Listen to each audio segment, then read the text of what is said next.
हाँ जी, हो गया बच्चों।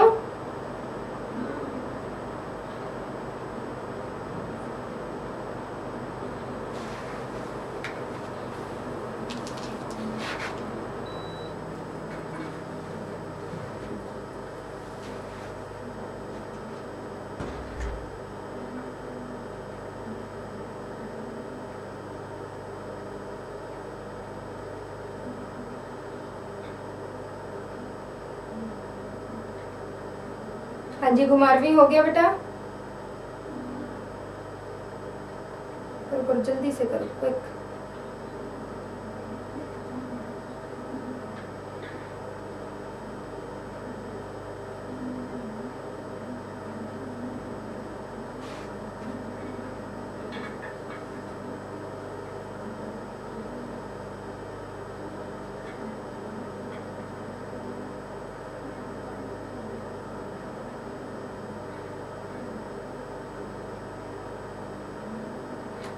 सुगंधा, हो गया बेटा। चलिए, अब हम बात कर रहे हैं सिंपल लिपिड्स की, asters of fatty acid with alcohol की। ठीक है, तो हम ये देखें भी, सिंपल लिपिड्स में हमने बात की फैट्स की। फैट्स में क्या है? ग्लिसरोल है। ग्लिसरोल का स्ट्रक्चर मैंने तुम्हें कार्बोहाइड्रेट्स में करवाया था, बनाओ जरा।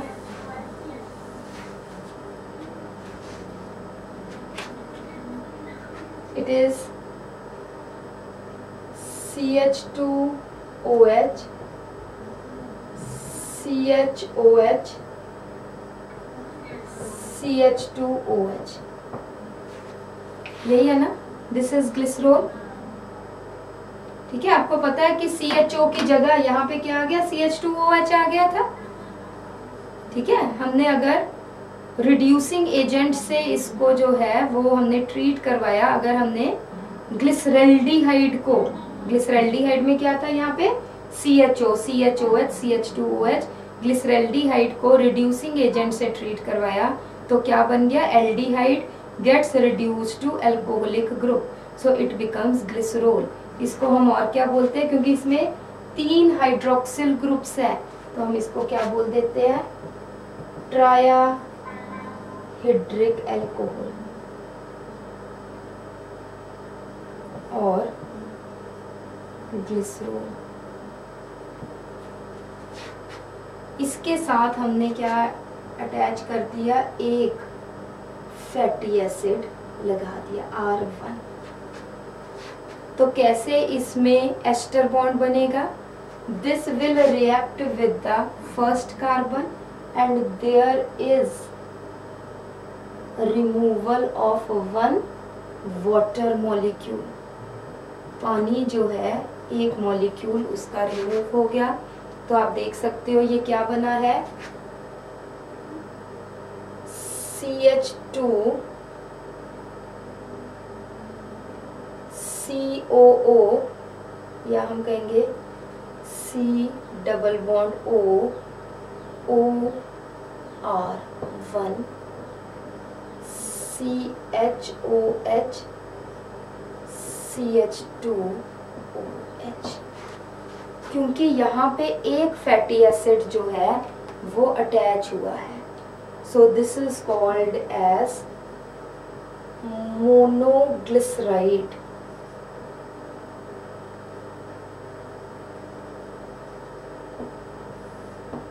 मोनोसेक्राइड और मोनोग्लिसराइड में कंफ्यूज नहीं होना है। Saccharide is sweet in taste, तो वो शुगर्स आ जाती है, मोनोसेक्राइड्स। These are glycerides. ठीक है, ग्लिसरोल से ग्लिसराइड्स। ठीक है, इसके साथ अगर हम एक और फैटी एसिड लगा दें तो हमें और क्या मिल जाएगा?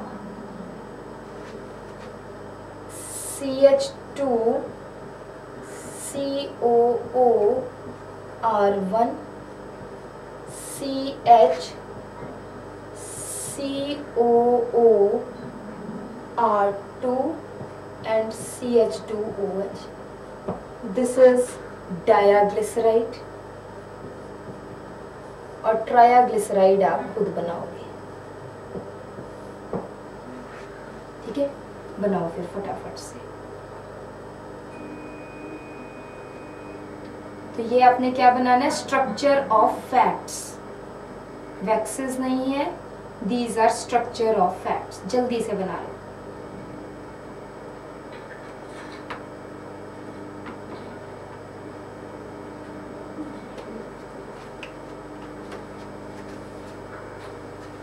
फैटी एसिड्स अगर सैचुरेटेड होंगे तो हार्ड फैट्स बन जाएंगे, अगर अनसैचुरेटेड होंगे तो ऑयल्स बन जाएंगे।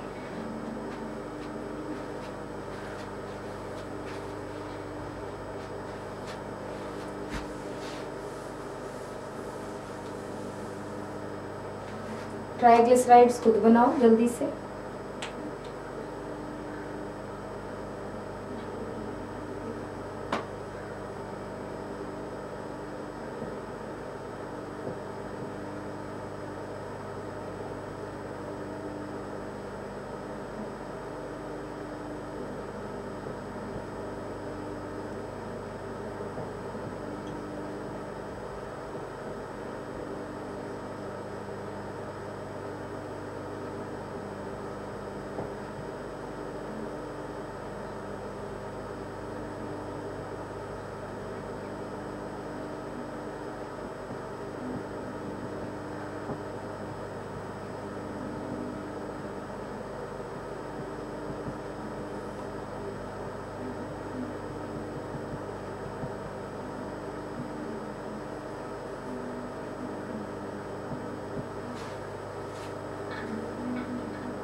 हो गया बच्चे? चलिए नोट डाउन। ट्राइग्लिसराइड्स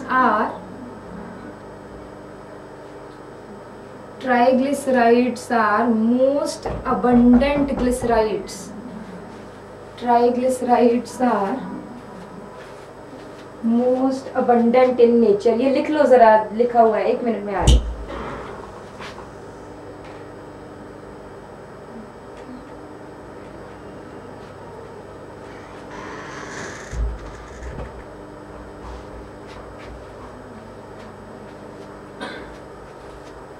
ठीक है, ट्राइग्लिसराइड में अगर तीनों फैटी एसिड सेम होंगे, तीनों पाल्मिटिक एसिड है, ठीक है, then it will be pure fat. But generally pure fats नहीं होते हैं हमारे पास। ट्राइग्लिसराइड्स में डिफरेंट फैटी एसिड्स होते हैं, so they are mixed fats.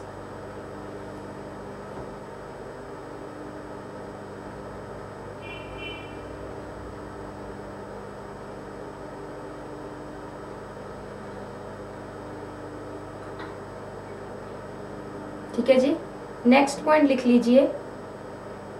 Unsaturated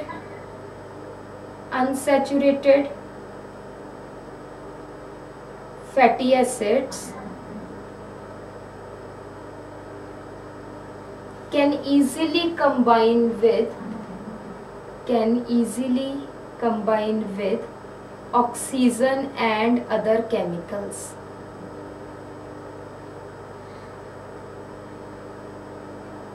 Therefore, when oils are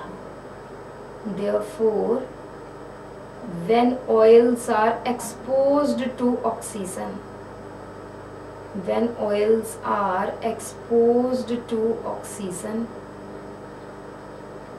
they have the tendency to solidify. Oxygen से combine करके क्या करेंगे? They have the tendency to solidify. और जब सॉलिड हो जाएंगे तो ड्राई किस्म के हो जाएंगे, एक सूखे से बन जाएंगे। Thus these oils are called as drying oils. DRYING, drawing oils.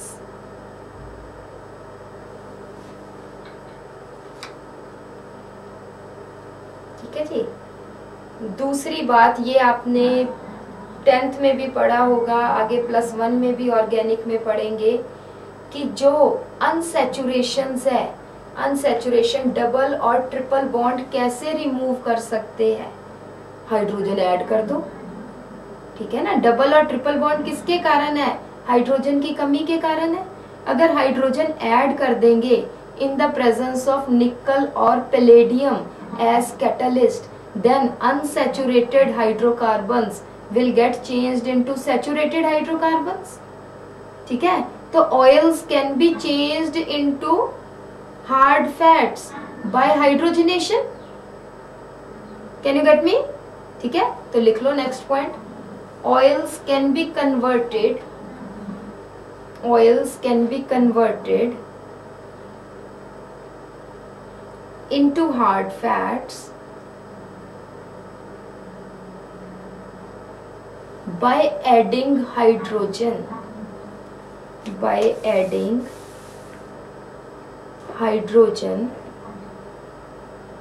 in the presence of nickel और पैलेडियम। PD कर देते हैं, निकल Ni और PD। कौन से टेम्परेचर पे होता है? At 573, I hope so. Temperature मुझे नहीं याद है, ठीक है, इतने ही टेम्परेचर पे आई होप सो। इनको +2 वालों को पता होना चाहिए घुमारवी में।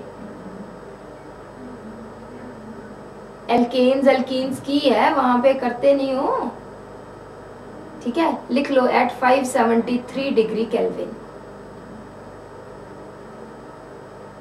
This process is called as hydrogenation.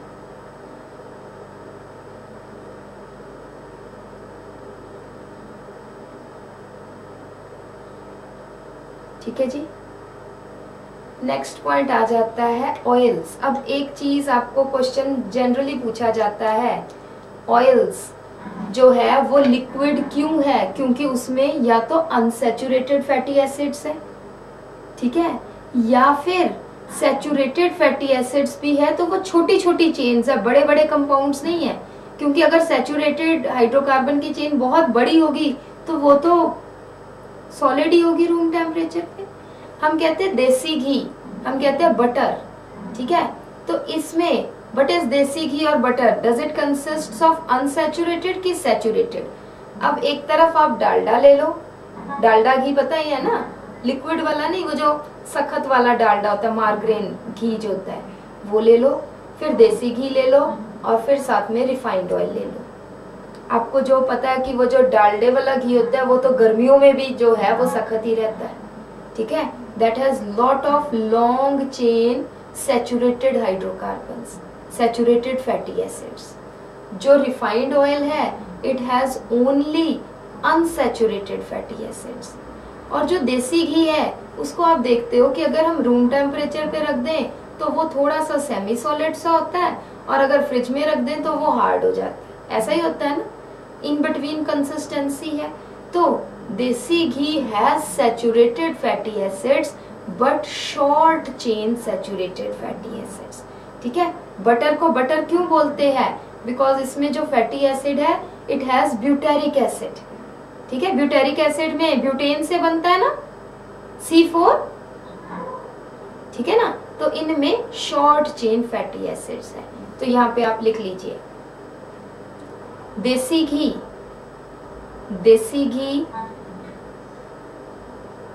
is soft or semi-solid at room temperature, is soft or semi-solid at room temperature because it consists of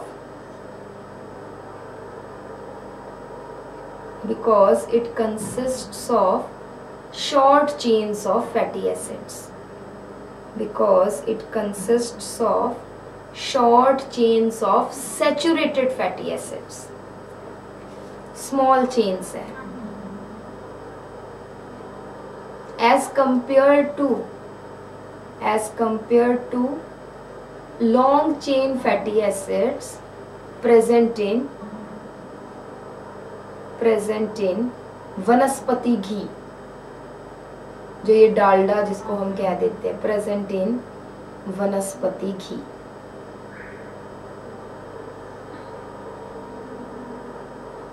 ठीक है जी। बस अब लास्ट में लास्ट टॉपिक आज का हम करेंगे, 2-3 लाइनें हैं, that is waxes. Waxes, they have high molecular weight monohydric alcohol. Glycerol जो है वो तो ट्रायोहिड्रिक एल्कोहल है। they have high molecular weight monohydric alcohols. Monohydric का मीन्स ब्रैकेट में लिख लेना 1 hydroxyl group, such as cetyl, CYTYL, ये एल्कोहल का नाम है साइटाइल, और सिराइल, CERYL, साइटाइल और कह लो या एंड कह लो ceryl, CERYL। Cetyl and ceryl क्या है? मोनोहिड्रिक एल्कोहल्स है। नेक्स्ट आ जाइए, 2 type of waxes, that is plant waxes, animal waxes. Plant waxes, animal waxes.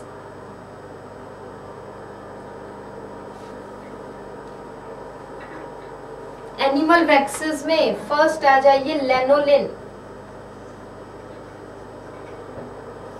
भेड़ों में जो मिलता है lanolin, secreted by cutaneous glands of, cutaneous का मतलब होता है skin glands, secreted by cutaneous glands of fur bearing animals. आप उनका फर निकालोगे तो नीचे आपको वैक्स की लेयर मिलेगी, फर बियरिंग एनिमल्स। ठीक है, it is secreted by cutaneous glands, skin glands भी आप लिख सकते हो, cutaneous glands of fur bearing animals. They are insulators. Lanolin जो है इंसुलेटर्स ऑफ हीट, वो बॉडी की हीट बाहर नहीं जाने देगी। सेकंड आ जाइए सेरुमन, कानों में से मैल निकालते हो ना, सेरुमन, CERUMEN। सेकंड है सेरुमन। और ईयर वैक्स, इसका दूसरा नाम क्या है? सेरुमन और ear wax. secreted by ceruminous glands,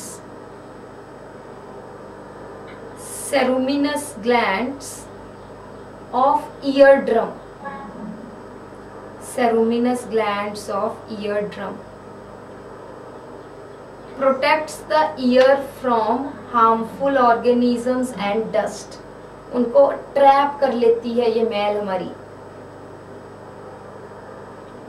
traps the microorganisms and the dust। Next आ जाते हैं बी वैक्स। बी वैक्स आपको पता है, मक्खियों के छत्तों में देखो, उनके जो छत्ते में छोटे छोटे कॉम्स होते हैं वो ब्लॉक्ड होते हैं, that is by B wax. B wax is secreted by abdominal glands of worker honeybees।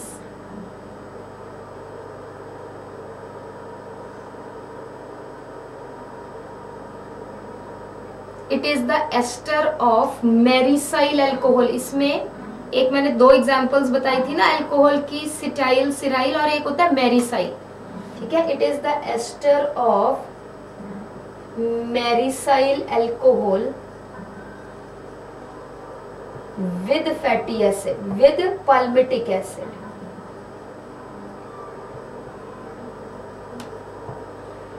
with palmitic acid, it blocks the combs of the honeybees, it blocks the combs of the honeybees। और last line बस, wax D. Last type है wax D, animal waxes में है wax D,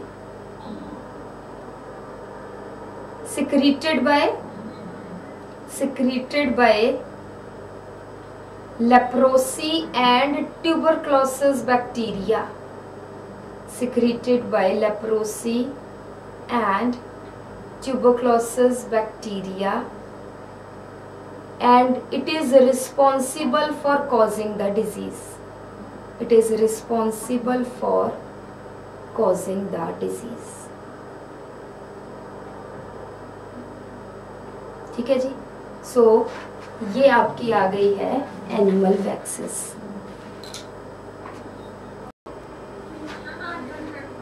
बस बस बस plant waxes. आज तुम्हारा पेपर भी है? अच्छा बस 2 मिनट की बात है. प्लांट वैक्सेस में, प्लांट वैक्सेस में क्या आ जाते हैं? क्यूटिन, सुब्रिन्स. तो पहले आ जाइए क्यूटिन्स. क्यूटिन्स में फर्स्ट पॉइंट आ जाइए कॉम्प्लेक्स लिपिड है. Complex lipid secreted by plants.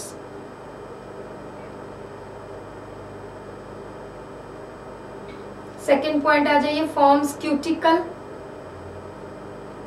Forms cuticle over the exposed plant parts.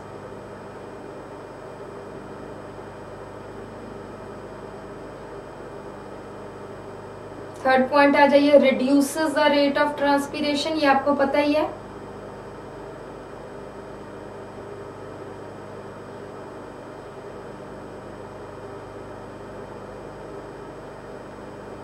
ठीक है जी. नेक्स्ट आ जाइए सुब्रिन.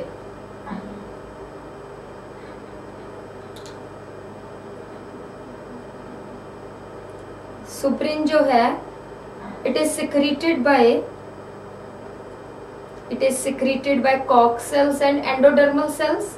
Lignin and subrin हम कहते हैं ना कि Sperian strips are formed of lignin and subrin. हाँ जी, do you remember? +1. ठीक है. It is secreted by endodermal cells and also by the cork cells.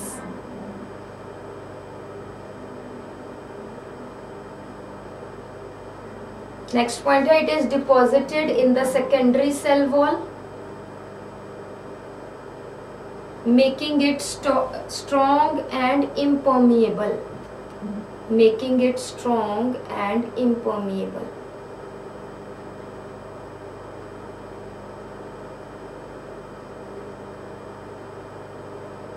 Next point आ जाइए. It is formed of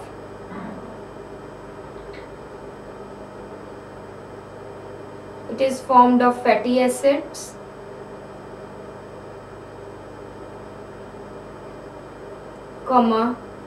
glycerol and phenolic acid, PHELLONIC, having fatty acids, glycerol and phenolic acid. ठीक है. तो plants में हमें 2 type के waxes मिलेगी, क्यूटिन्स and सुब्रिन्स. और एक लास्ट में आ जाता है पैराफिन वैक्स. बस 2 लाइनें. Paraffin wax is candle wax. Paraffin wax ये अलग से आ जाएगा. This is not a plant wax या एनिमल वैक्स. Paraffin wax. तो आप यहाँ पे लिखे पैराफिन वैक्स और कैंडल वैक्स भी हम इसको बोल देते हैं. It is not a plant wax और animal wax, but it is obtained during distillation of petroleum. But it is obtained during distillation of petroleum.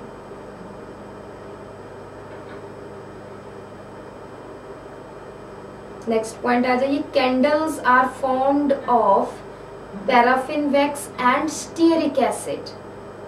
आपसे पूछा जा सकता है which fatty acid is the component of candles. It is formed of paraffin wax and stearic acid. ये मैं शाम का एक क्वेश्चन बता दिया आपको. ठीक है जी। नेक्स्ट आ जाइए, paraffin wax it is formed of, candles are formed of paraffin wax and stearic acid, STEARIC। Next है, paraffin wax is also used in polishes and cosmetics, polishes, cosmetics and wax paper. आपको पता है जब हम cake वगैरह बनाते हैं तो केक के नीचे हम जो वो उसका डिब्बा होता है, केक वाला डिब्बा, उसके नीचे हम वैक्स पेपर लगा लेते हैं ना। घरों में तो चलो हम थोड़ी सी ऑयलिंग कर लेते हैं, बट अगर अच्छा सा बनाना हो तो नीचे हम एक वाइट कलर का होता है वैक्स पेपर, वो लगा लेते हैं, जिससे केक जो है वो उस बर्तन पे चिपकता नहीं है। जितनी भी बेकरी के प्रोडक्ट्स होते हैं, बड़े बड़े आप बेकरीज में जाओगे तो वहां पे lot of wax paper is used, ठीक है। So and is used in forming wax papers, ठीक है जी। So this is about your simple lipids, ठीक है।